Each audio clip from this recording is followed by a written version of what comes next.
Hi, so we're back looking at how we're going to go about mixing massive drums for rock. And the third thing that we're going to look at is bus compression. Um, so this is about having, and more kind of generally, just bus processing, having processing on the drum bus itself. And so if we have a listen to the entire drums here.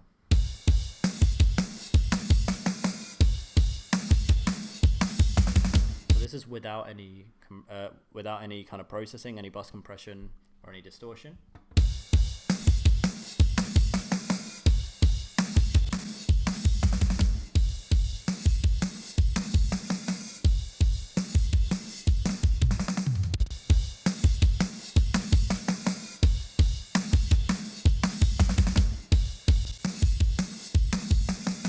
So let's just quickly go through what we have on here.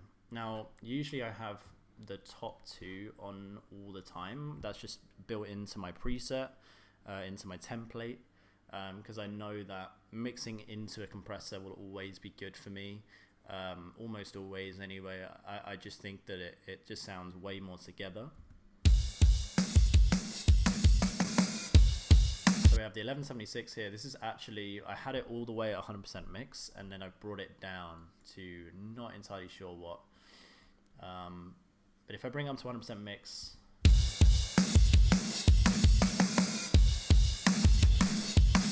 way too big, way too smushed. So now it's kind of doing some parallel compression there. And then we have this tape saturator here.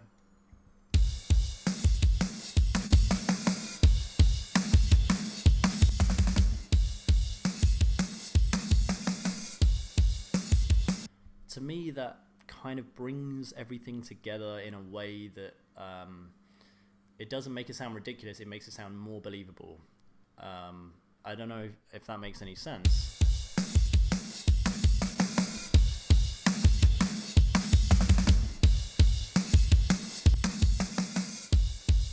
That's obviously adding some harmonics. It's adding some distortion. It's kind of affecting the EQ curve. I think it's taking a little bit of the high end off.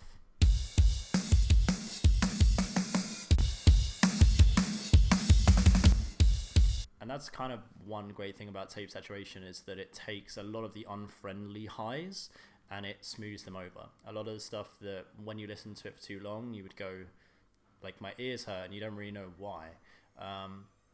This kind of smooths that out, and so you don't get that kind of effect. Now I've also got more saturation on the drums here.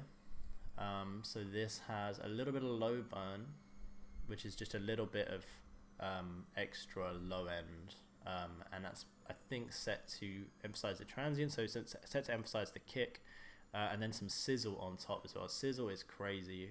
We're on what, 6 right now. Sizzle really helps to bring out the attack of the top end, and again, the sizzle type's flick to B, which I believe is emphasizing the transient. So if we have a look before and after this.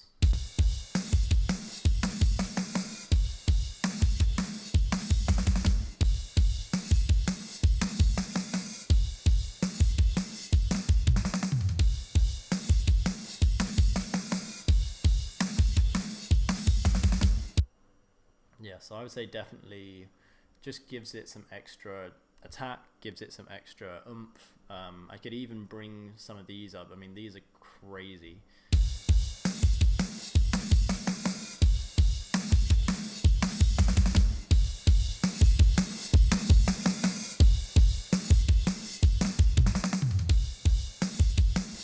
I just love saturating my drums. It's the best thing for my drum sound, 100%. And then just an EQ, just adding a bit of lows. Low mix.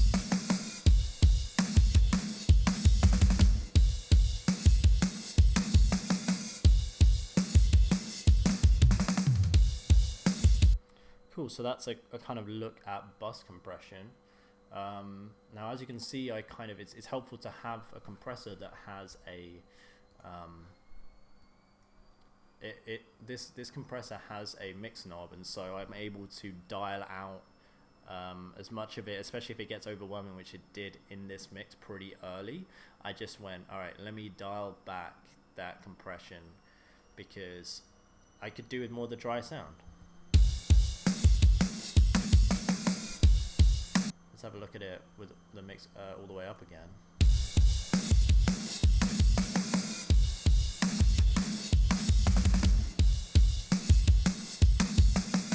You can see how it sounds big, but at the same time it sounds kind of comically big, and when it's with everything else it loses a lot of its attack and punch, and it doesn't punch through in the same way.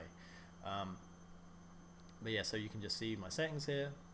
Really simple, slow attack, fast release. Pretty standard for a bus compressor. So yeah, that is bus processing.